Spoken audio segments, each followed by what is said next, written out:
Muy buenas amigos, ¿qué tal? ¿Cómo estáis? Bienvenidos un día más a este vuestro canal.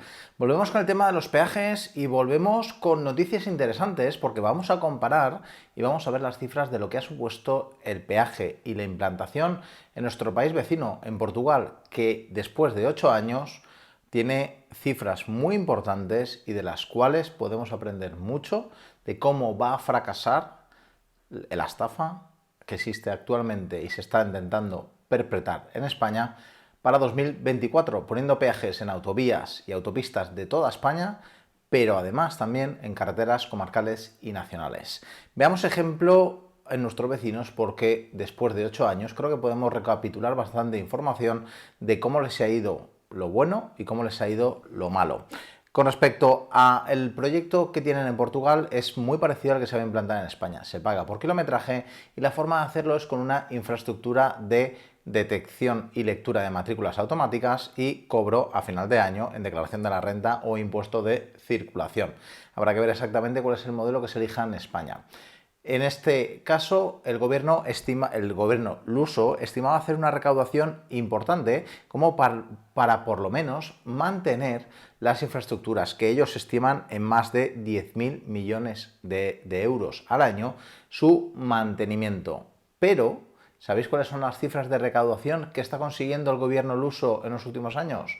Pues os las leo porque son públicas. En el primer año consiguieron 185 millones de euros. En el año anterior, en el año 2019, 229 millones de euros. Y un año después, 222,2 millones de euros. O sea, que de los 10.000 millones prácticamente de euros que esperaban recaudar con este tipo de impuestos, no llegan a más de 200 millones de euros. ¿Sabéis qué va a suceder en España? Pues más o menos lo mismo, que como casi todas las propuestas de recaudación que sacan los gobiernos para intentar engañar a Europa con respecto a que el déficit no se va a incrementar, porque vamos a incrementar la recaudación, al final se va a demostrar que no van a ser capaces de recaudar ni de lejos todo lo que quieren. ¿Y sabéis qué cosas tiene negativas y pernicivas este tipo de medidas? No solo es el palo a la economía, es que además, y viendo el ejemplo de Portugal, hay cosas bastante claras.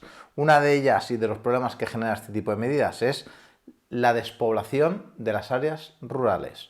Me explico, hace que las personas emigren de zonas cercanas y limítrofes a las grandes ciudades y que se vayan a vivir directamente a las grandes ciudades. Por ejemplo, en el caso de Madrid, mucha gente trabaja en Madrid, pero vive en Toledo o vive en ciudades alrededor, que les obligan a coger todos los días el coche para hacer 20, 30, 40 kilómetros para ir a su puesto de trabajo.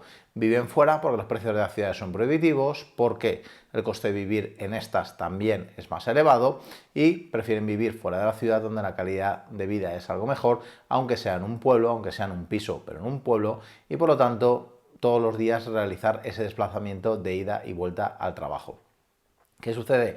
Que en Portugal esta medida que se quiere implantar en España a partir de 2024 provocó despoblación, provocó que muchos pueblos alrededor de grandes ciudades vieran como la población se desplazaba dentro de las ciudades porque el incentivo de vivir fuera era más complicado de justificar cuando el coste por desplazarte a la ciudad para trabajar te salía casi más caro que estar sin trabajar. Por lo tanto, muchísimas personas y muchísimos pueblos en Portugal han visto cómo su población ha ido desapareciendo, no porque no hubiera oportunidad de trabajo o no porque no fuera bueno o bonito o barato vivir en estos pueblos, sino porque ni más ni menos el peaje en las autopistas supone un palo muy importante para la recaudación de para los bienes de estas personas, para la economía de estas familias y al fin y al cabo les obliga a ir a las ciudades. ¿Queremos eso de verdad que en España que crezcan más todavía las ciudades? ¿Queremos de verdad que las ciudades se conviertan en ciudades de 7, 8, 9 millones de habitantes donde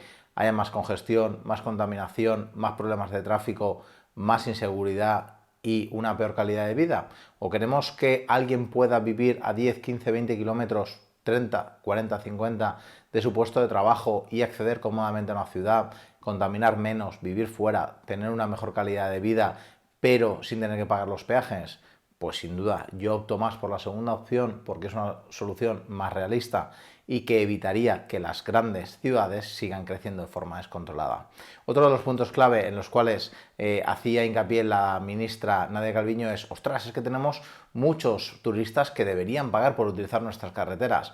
Parece mentira que la ministra, que en este caso de Economía, no sea consciente de que esos turistas no pasan simplemente por aquí, pasan, se quedan, gastan dinero, pagan impuestos por lo que compran, por lo que consumen, por las estancias en las que están y dejan muchísimos miles de millones. En Portugal, con la instalación de este tipo de sistemas, han tenido dos problemas. Por un lado, en la zona del Algarve han tenido que eliminar los peajes porque han visto, o reducirlos, porque han visto cómo su afluencia de turistas se ha no desaparecido, pero sí se ha visto seriamente perjudicada. Queremos de verdad que el litoral y la parte sur de España pierda más turistas después del COVID porque les vamos a poner unos peajes por transitar por nuestras costas, por nuestras autovías y por nuestras carreteras. O sea, ¿nos compensa recaudar 500 millones para perder 6.000 millones en turismo? Yo creo que no, ¿no? Si pensamos un poco las cosas, creo que no. Y es más, en esta ocasión la ministra también decía, no, pero es que vamos a poder hacer que esos turistas paguen y paguen mucho más. En Portugal también se ha demostrado lo siguiente, los turistas tienen que comprar una viñeta porque no pueden, lógicamente, cobrarle por el uso de los kilómetros porque no son residentes, entran y salen del país. Por lo tanto, a los turistas en teoría les obligan a comprar un sticker de unos 35 euros al año, lo tienen que pegar en el coche, en el cristal, y por lo tanto les permite el paso libremente.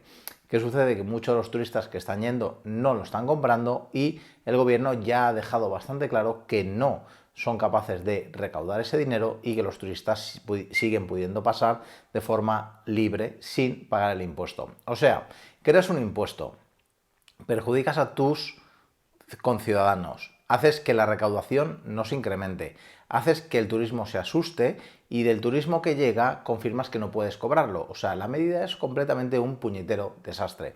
Y eso está pasando en Portugal, un país que para muchas cosas funciona bastante mejor que España. ¿Cómo pensáis que va a funcionar en España, donde tenemos 19 comunidades autónomas y sus correspondientes gobiernos con este tipo de medidas? Pues ni más ni menos, va a ser un completo desastre. Creo, y al fin y al cabo, que quienes únicamente van a ganar dinero con esto van a ser las empresas que provean de servicios a las marquesinas, a los sistemas informáticos y a los sistemas informáticos de recaudación.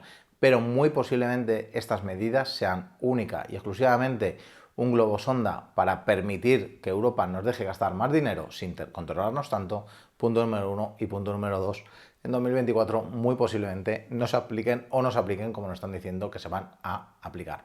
Es más, los transportistas, las asociaciones de conductores ya están empezando a anunciar huelgas generales ante este tipo de medidas. ¿Por qué? Porque ya pagamos las carreteras, os lo recuerdo, no hace falta repagarlas. Lo que hace falta es que nuestros gobiernos locales, autonómicos y nacionales, en lugar de robar tanto, en lugar de despilfarrar tanto en muchísimas cosas, se dediquen de verdad a gestionar nuestro dinero por el bien común, no por su bien político. Así que amigos, como veis, el ejemplo de Portugal es algo bastante duro y creo que nos debería servir para darnos cuenta de que la medida es completamente absurda, nada beneficiosa y menos en un país donde el turismo es tan importante o ha sido tan importante durante los últimos años como España.